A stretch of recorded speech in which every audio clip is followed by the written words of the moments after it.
With this, we'll now move forward to our keynote session of the day. I would like to invite Paul Criscuolo, Partner and General Counsel at Callagy Law, PC.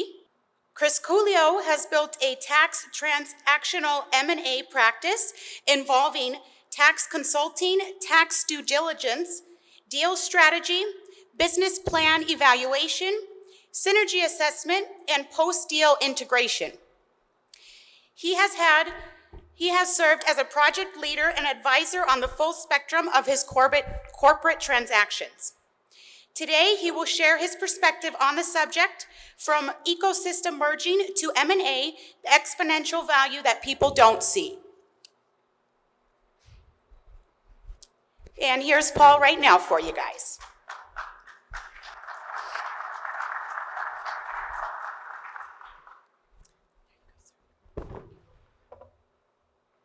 Thank you and good morning. What if? What if we've all been misled? What if most of what we've been told about business and business acceleration is inaccurate? What if, rather, there is a science that is controlling your ability to exponentially grow your business? And what if everyone, including every single human in this room, could learn, understand, and apply that science? Imagine the infinite possibilities if that were the case. Well, imagine no longer, because we submit that there is most definitely a science that is controlling your ability to merge ecosystems, to exponentially grow your business, to impact your professional life, to impact your personal life, and so on. And this science exists whether we're present to it or not. It's like gravity. We may be present or not to the fact that gravity exists, but whether we are or not, reality is gravity exists all around us. And so does this science. So my goal, humbly, in the next 25 minutes or so, is to share what I have learned about this science and hopefully make some of you present to it as well. And for my mismatching friends out there,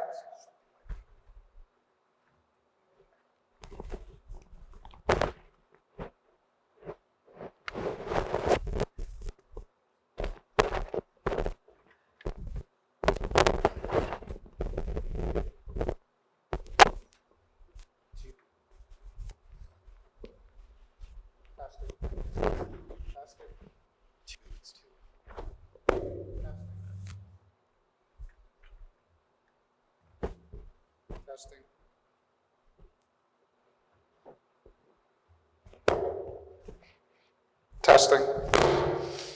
Sorry about that. And for my mismatching friends out there who might say, what does this have to do with mergers and acquisitions and ecosystem merging and value? Well, only everything. My name is Paul Criscuolo, and after receiving my law degree and my master's of law, I was hired as a consultant with a Big Four consulting firm in New York City. And I spent the next 20 plus years working for some of the biggest consulting firms in the world. During that time, I built a transactional practice consisting of business consulting, due diligence, deal analysis, strategy assessment, business plan evaluation, post-deal integration, and so on. And I've had the honor and privilege of consulting on over $500 billion worth of M&A transactions, including the largest equity transaction in history, Verizon's acquisition of Verizon Wireless, which was valued at approximately $290 billion.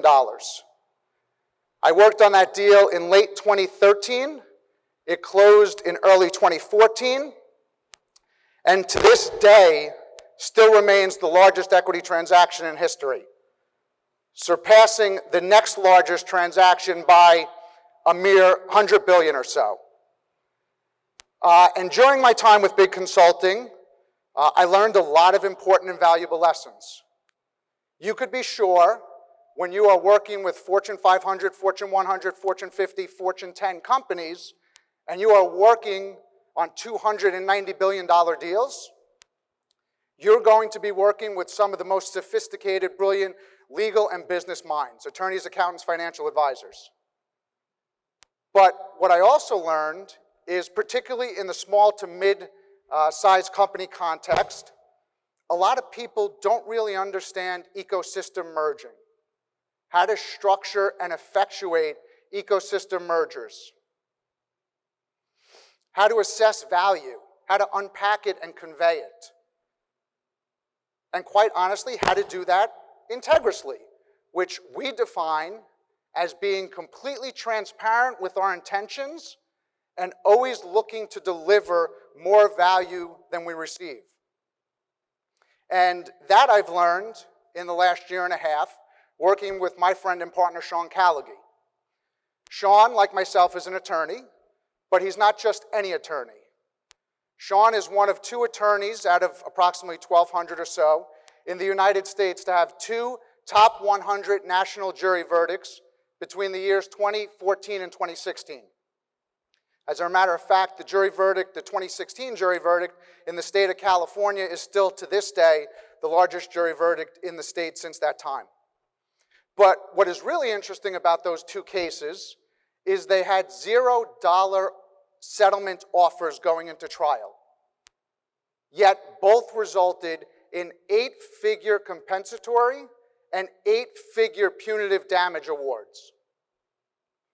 So how does one side look at a transaction and say there is 0 risk, there is 0 value here, evidenced by the fact that they made a $0 settlement offer?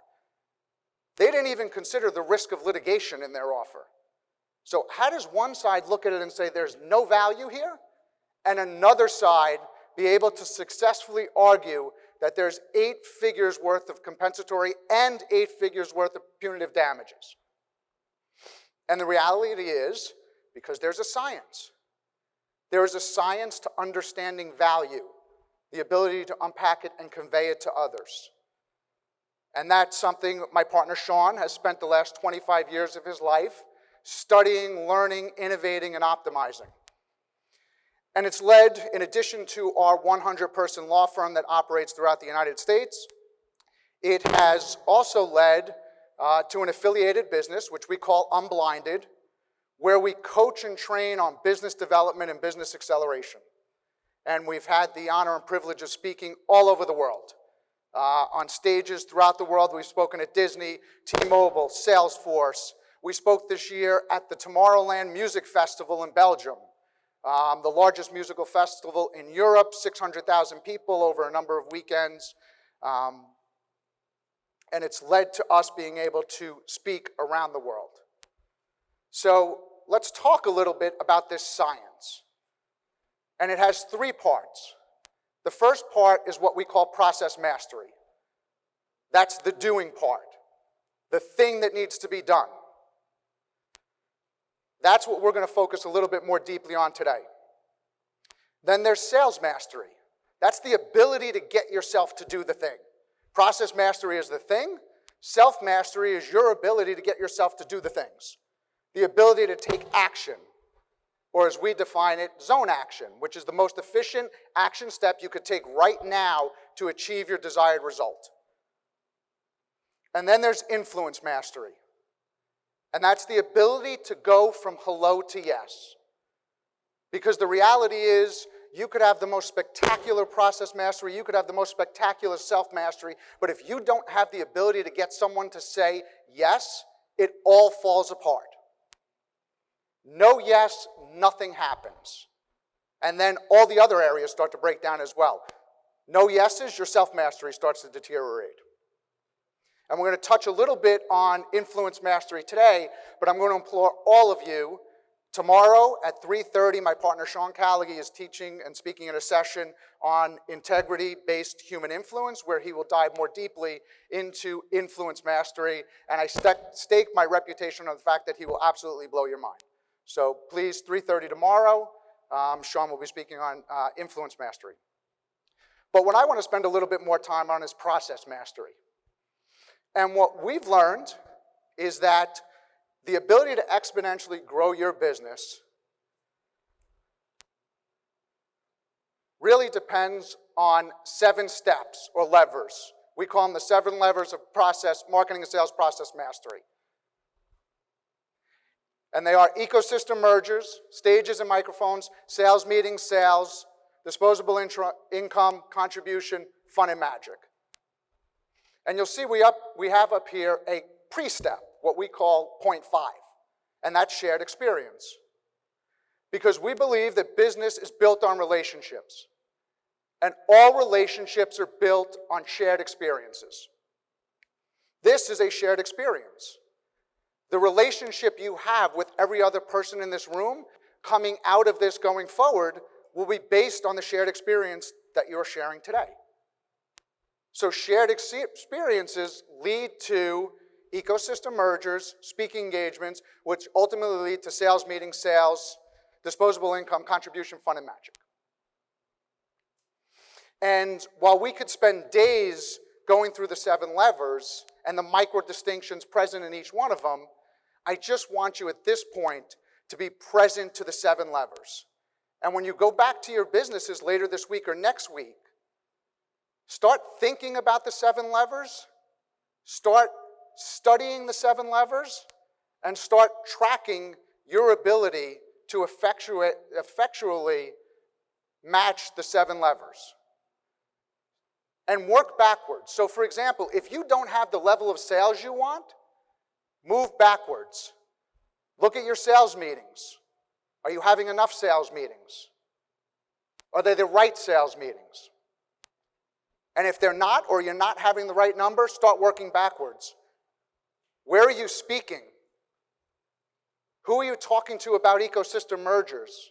And if those are breaking down, move backwards to shared experiences. What shared experiences are you partaking in, and what are they leading to? Shared experiences should lead to ecosystem merger conversations, stages and microphones, which will ultimately move you to sales meetings, which will ultimately drive sales. So let's talk a little bit about ecosystem mergers. The first step in this process, once you get to a shared experience. So hopefully coming at it today, all of you, because you're involved in a shared experience with others in here, can meet people in this room that you could start talking about ecosystem merging with. And an ecosystem is simply a self-identifying group of humans. The United States is an ecosystem. The Cub Scouts are an ecosystem. The National Football League's an ecosystem. The fans of the individual NFL teams are ecosystems. Bar associations are ecosystems. On and on and on. And we believe that any effective ecosystem merger contains 4 ingredients. Identity, or what we call heroic unique identity. And we all in this room, each and every one of us, have a heroic unique identity. We have multiple heroic unique identities, depending on the facts and circumstances. If we're talking about mergers and acquisitions, one of my heroic unique identities is I've worked on the largest equity transaction in history. If we're talking about a different context, let's assume we're talking about government relations. I'm an elected official in the state of New Jersey. That's another heroic unique identity. So we all have heroic unique identities which have value. We all have relationship capital that has massive value to other people. The relationships we have with people are not only valuable to us, they may be valuable to others. We have monetary capital, which is cash and our access to funding. And then we have teammates with unique skills. Interestingly enough, when we talk about ecosystem merging, most people focus on monetary capital. I am going to give you X, you're going to pay me Y. or I'm going to pay you Y and you're going to give me X. That's what most people focus on. And where people really don't understand the level of ecosystem merging and the micro distinctions in each one of these ingredients is the other three components: identity, relationship capital, and teammates with unique skills. So let me share some practical examples of how ecosystem merging has worked in the last 6 months in our business. And the first example is our ecosystem merger with an individual by the name of Rob Gill. So on the slide, the individual all the way to the right sitting down is Rob Gill. Rob Gill owns a financial services company in Red Bank, New Jersey, Epic Financial Services. And we met Rob about 4 years ago at a, believe it or not, shared experience. Quite similar to this one, although there were probably a quarter of the people at that one than there are today. And Rob had heard us speak at an event. And Rob knew there was something more there.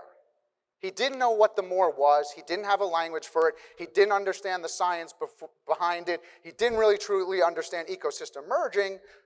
He didn't understand the 4 ingredients, but he knew there was something there.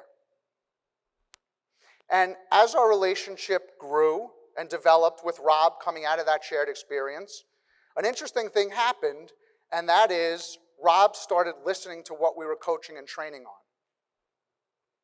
And Rob, when we met him, was having 8 sales meetings a month. And Rob, similar to what I've indicated some of you should be doing later this week or next week, started tracking his sales meetings and started working backwards and said, wait, I'm only having 8 sales meetings. I want more sales meetings because I want more sales. So where am I speaking? Who am I talking to about ecosystem merging? What other shared experiences am I getting involved in? And as he became present to it and started tracking it and started focusing on it, he started to do more speaking engagements and not more ecosystem merging conversation, and his sales started increasing. And earlier, again, that was back in February of 2019, Rob was having 8 sales meetings a month. Earlier this year, he was up to 2,000 sales meetings a month. And these are not potential sales meetings. These are not, maybe we'll talk about a potential sale. These are actual meetings where the goal, both parties know going into it, is to discuss ultimately making a sale. And Rob now, that was back in March 2022, Rob was up to 2,000 sales meetings a month. He's now up to approaching 3,000 sales meetings a month. And interestingly enough, as Rob started having more success with his business, we started letting Rob speak on our stages. When we would go to events, we would have Rob speak. And we let Rob speak because Rob was a teammate with unique skill. And that skill was his ability to get on stage, edify us, and social proof us. He was able to say, yes, I'm doing what they're saying to do, and it's working. So Rob saw, again, we talk about most people focusing on monetary capital. Our ecosystem merger with Rob had nothing to do with monetary capital. Rob wanted our identity and our relationship capital, the people we were able to draw to an event. He wanted access to that. And we let Rob have access to that because he was a teammate with unique skill. And that relationship, ecosystem merger with Rob Gill, has now moved into a partnership where we are receiving 6-figure checks a month from Rob's business based solely on our partnership with him. Let me share another example, and this relates to our fundraising efforts this year alone. On the left, all the way on the left of the slide is Chris Crone. Chris Crone is a real estate entrepreneur, a real estate investor, social media influencer. He has 40 to 50 million views on social media. And on the right in the picture is Siri Lindley. Siri Lindley is a 2-time world champion triathlete who owns a farm out in Colorado where she rescues horses from slaughter. And she's pushing to have federal legislation passed which would ban horse slaughter here in the U.S. And in this picture, the individual on the right-hand picture all the way to the left is Congressman Frank Pallone, who is spearheading that legislation federally. And our relationship with both Chris and Siri developed out of our shared experiences at Tony Robbins events, where my partner Sean has had the privilege of speaking at the last 17 Tony Robbins Date with Destiny events, where they have asked Sean to sell their largest ticket package, which is a 6-figure program, to Tony Robbins. And both Chris and Siri became present to Sean's ability with a stage and a microphone. They saw him speak at Tony Robbins events. They said, this guy is unbelievable. He's able to galvanize energy. He's a teammate with unique skill. So in this example, in the previous example where Rob was the teammate with unique skill, in this example, we were the teammate with unique skill. And Chris and Siri had huge identity and relationship capital in their ecosystems. And they were more than happy to give us access to that in exchange for us speaking at their events to try and raise funds. In Chris's example, Chris had a number of fundraisers this year to raise funds for refugees in Ukraine. And at his first event in Utah, his goal was to raise $200,000. Again, he assembled the audience. We went and spoke and did the fundraise. In 3 hours, we raised $2.6 million. We've done 2 subsequent events, and we've now at this point raised over $5 million for refugees in the Ukraine. Siri Lindley, I mentioned, has a horse farm out in Colorado, Believe Rescue and Ranch, where they rescue horses from slaughter. And they've been trying to raise funds to take care of the horses out there and to bring more onto their ranch. They've also been trying to raise funds to help pass this federal legislation. They had an event on their ranch last year, a beautiful event. Melissa Etheridge sang and performed at the event, and they raised $50,000 net. We did a speaking engagement with Siri on the Sunday after Thanksgiving last month. They assembled the audience of their ecosystem. We did the fundraise, and in 4 hours we raised $150,000. How does that happen? That happens because of ecosystem mergers and understanding value. Again, our relationship with Chris and our relationship with Siri, no monetary capital involved. We didn't say, sure, we'll come and talk, but you're going to pay us to come and talk. We knew access to their identity and their ecosystem, their relationship capital, was very valuable to us. They, in turn, understood that if we want to raise funds and do it effectively, we need a teammate with unique skill. So no monetary capital exchanged, but wildly valuable to both of us. And then an interesting thing happens when you engage in ecosystem mergers and your presence to the 4 ingredients. Our identity and relationship capital starts to increase in their ecosystems. We now have access to both Chris's and Siri's entire ecosystem, and they know us and know what we're able to provide. That's wildly valuable to us. Final example I want to give is Lee Steinberg. So Lee Steinberg, for those of you who don't know, is the sports agent. He's represented the #1 pick in the NFL draft a record 8 times. He's also credited with being the inspiration for the movie Jerry Maguire. That is not speculation, that's not hyperbole. Cameron Crowe, the director of the movie Jerry Maguire, actually lived with Lee Steinberg and followed him around as he was making the movie. This is my partner Sean introducing Lee at Lee's own Super Bowl party last year at Sony Studios. So Lee throws a huge Super Bowl party. Last year was the 35th. In February will be the 36th. And it's a who's who of celebrities, professional athletes, politicians, business leaders, entrepreneurs. And our relationship with Lee developed out of, believe it or not, a shared experience. We both spoke at a fundraising event last, I think it was October last year, actually here in Las Vegas.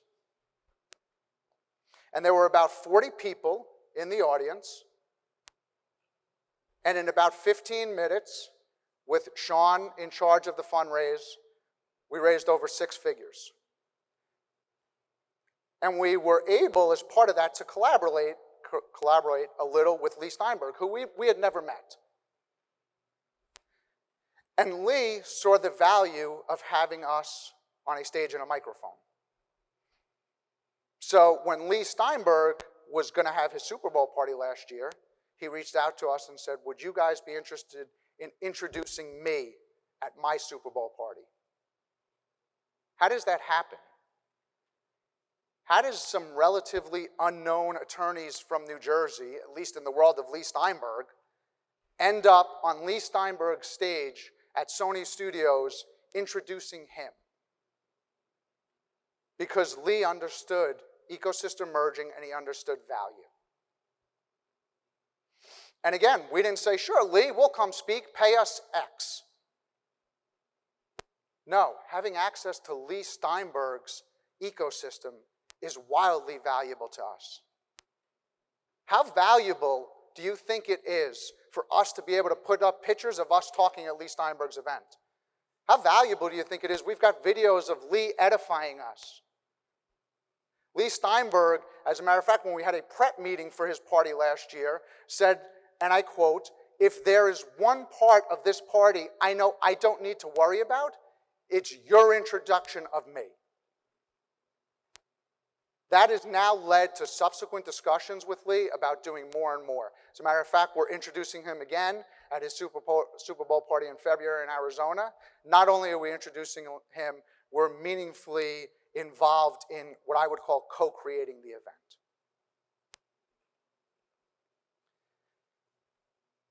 So why do I share these examples? I share them because if we could do it, you could do it. When you become present to the value of ecosystem merging, when you truly understand the 7 levers, and you think and start processing through the 4 ingredients, each and every one of you in this room could do it. If we could do it, believe me, all of you could do it. So the final story I want to share is the proof of possibility. The individual in this picture is Roger Bannister. Does anybody know Roger Bannister? A couple of hands went up.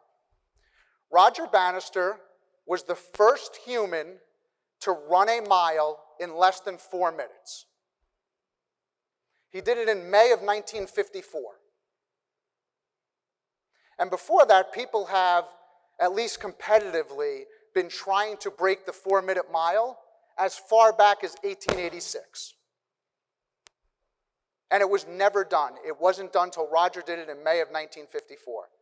And interestingly enough, the most brilliant minds in the sport were confident that they knew the exact conditions under which the record would be broken. It would be perfect weather, 68 degrees, no wind. It would be a particular type of track, dry, hard clay. And it would be in front of a boisterous, loud audience that was cheering the runners on. Interesting thing happened. None of those things were present when he broke the record in May 1954. It was cold and damp, the track was wet, and it was at a relatively small meet in Oxford, England, where there were a couple thousand people. But then something fascinating happened after that. Again, Roger Bannister in 1954 was the first human to ever do the 4-minute mile, run a 4-minute mile. He was exponentially better than any human that ever existed before him. But then 46 days later, somebody else did it. And then a year later, 3 more people did it. To this day, there's been over 1,000 people that have run a sub 4-minute mile. Now, do we think that women that existed or had some access to some specific training method or not? No.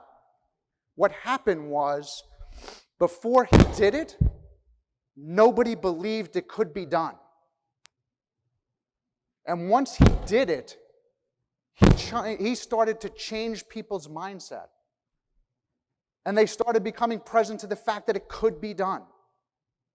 And that's why 46 days later, when it hadn't been done in the history of mankind, somebody else did it. And then 3 more people in a year.